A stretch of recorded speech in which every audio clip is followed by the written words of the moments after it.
Dans le résumé précédent, un homme aux yeux de faucon venait de découper un navire entier. D'ailleurs, voilà le résultat. Un vrai carnage. L'homme qui a anéanti la flotte de Don Krieg se montre. Zoro l'a repéré. L'homme aux yeux de faucon. Zeph le présente. Il porte un sabre dans le dos. Il est le plus grand sabreur que l'histoire n'ait jamais connu. Mihawk. Œil de faucon. Un pirate demande pourquoi il a pulvérisé la flotte. Rien, répond Œil de faucon, il passe le temps. Le pirate rafale Mihawk avec 2 pistolets. Ce dernier dégaine son sabre et fend la balle en 2. Zoro a vu la scène. Zoro intervient et admet que Mihawk est très fort. Il ajoute qu'il a quitté son village dans le but de l'affronter. Il doit le surpasser. Si seulement Zoro savait, ajoute Mihawk. Il n'y a pas besoin de croiser le fer pour savoir qui est le plus fort d'entre eux. Le duel s'annonce mémorable. Zoro a une promesse à tenir. Il n'aurait jamais pensé croiser Mihawk si vite. Trêve de bavardage. Mihawk sort un canif. Pas besoin de plus pour combattre un petit sabreur. C'est de l'arrogance pure. Zoro fonce vers Mihawk. Mihawk vient de bloquer l'attaque de Zoro, qui n'avait jamais été paré auparavant. Mihawk est beaucoup trop fort. Zoro n'abandonne pas et continue d'attaquer, mais se fait repousser d'un coup de canif. Tes coups sont trop violents, dit Mihawk. Hors de question pour Zoro de se faire humilier. Il repense à Kuina, il s'est entraîné pour gagner. Mihawk le sent, Zoro a l'air tourmenté. Johnny et Yosaku veulent défendre Zoro, mais Luffy les retient. C'est trop dangereux. Zoro se fait propulser en arrière, mais reste debout. Il prépare une nouvelle attaque. Il pense à son capitaine et exécute sa technique. Trop lent. Mihawk vient de poignarder Zoro. Mihawk est surpris. Zoro ne recule même pas. Pourquoi reste-t-il planté là? C'est simple. S'il recule, toutes ses promesses, tous ses serments seront définitivement rompus. Il sera devenu un lâche. Il préfère de loin la mort. Mihawk est impressionné. Quel mental. Il lui demande son nom. Mihawk s'en souviendra. Il est rare de croiser des hommes de talent en ce bas monde. Il va lui faire l'honneur de l'achever avec son sabre noir. Pour Zoro, c'est sa dernière chance. Vaincre ou mourir. Mihawk charge. Luffy est à bout.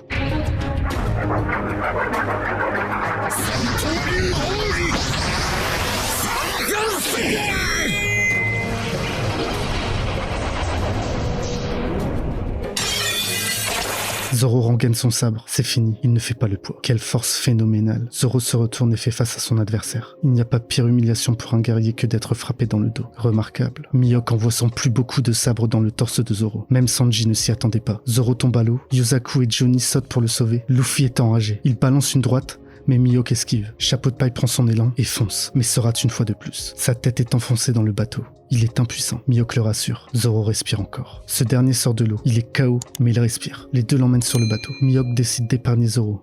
Il est encore trop jeune pour rendre l'âme. Qu'il apprenne à mieux se connaître, qu'il parcourt le monde. Il doit devenir plus fort. Mihawk l'attendra pour un vrai combat, le moment venu. Zoro est inconscient à bord du bateau. Mihawk se tourne vers Luffy et lui demande son objectif. Comme à son habitude, Luffy répond qu'il compte devenir le roi des pirates. Zoro lève sa lame, il s'en veut d'avoir perdu. Il jure à son capitaine de ne plus jamais subir de défaite. Il deviendra meilleur que Mihawk et deviendra le meilleur sabreur du monde. Il fait le serment de ne plus jamais perdre un seul combat. Il s'adresse à son roi des pirates. Luffy sourit, il est fier de Zoro. Mihawk part, mais Don Krieg l'interpelle. Il compte se mesurer à Mihawk. Ce dernier sort sa lame et découpe la mer en 2 et disparaît. La mer est très agitée. Luffy ordonne à Usopp et Zoro de partir à la poursuite de Nami. Usopp balance le chapeau de paille de Luffy. Ce dernier l'attrape. Il est décidé à vaincre Don Krieg et son équipage. En parlant de lui, il vient d'abattre un de ses pirates pour avoir osé contester ses ordres. Il pousse ses pirates à prendre d'assaut le restaurant afin de voler le journal de Zeph. C'est parti. Luffy se propulse et terrasse ses ennemis. Il s'agrippe au mât du bateau et insulte Don Krieg d'ingrat. On lui offre à manger et il ose attaquer. Don Krieg répond qu'il connaît le secret du fruit des démons. Leurs possesseurs ne savent pas nager. Peut-être, mais Luffy est un homme élastique. Dans le même temps, Patty sort son arme secrète, la tête de Macro numéro 1. Il fait feu contre Don Krieg, mais ce dernier soulève le bateau et le balance sur le Baratie. Mais Sanji intervient et le renvoie d'un coup de pied puissant. Patty compte se débarrasser des ennemis, mais un lieutenant de Krieg intervient. Il vient de mettre KO Patty. Il s'agit de Pearl, un guerrier invincible. Un des pirates compte finir Patty, mais Sanji le protège. Il envoie valser le pirate d'un coup de pied. Le couteau est l'âme d'un cuisinier. Ce n'est pas pour les bons à rien de leur espèce. Les pirates sautent sur lui, mais ils s'en débarrassent facilement grâce à son jeu de jambes. Pearl se moque de Sanji, car il n'utilise que les jambes. Sanji répond qu'il est avant tout un cuisinier. Il ne peut pas se permettre d'abîmer ses mains. Don Krieg en profite pour attaquer Luffy et balance un fléau droit sur le mât. Luffy retombe sur le Baratie,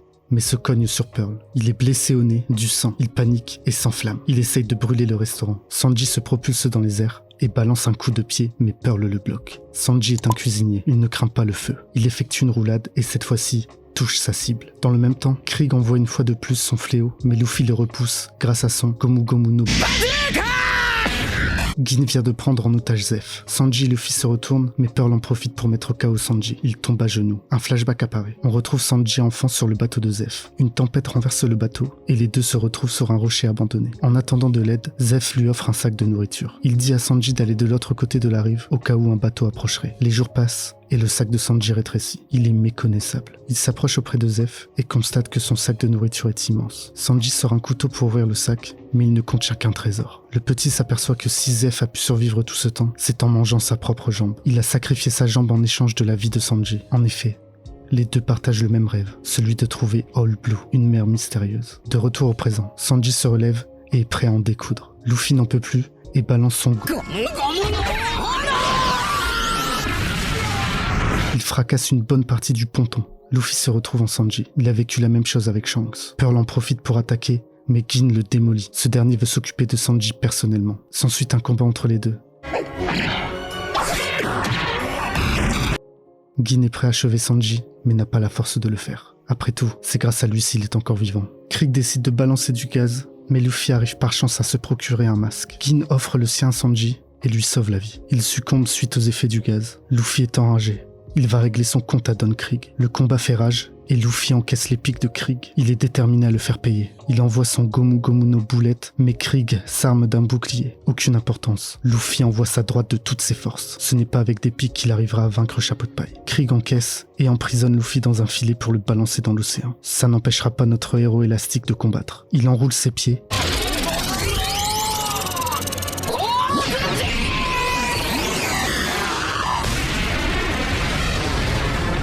C'est terminé. Don Krieg est KO. Un peu plus tard, Sanji accepte finalement d'accompagner Luffy dans son voyage. En larmes, il fait ses adieux à son mentor. On retrouve nos héros en mer. Yusaku croit savoir où est partie Nami. Elle serait partie au nord-est d'East Blue, vers Arlong Park, là où réside un homme poisson cruel.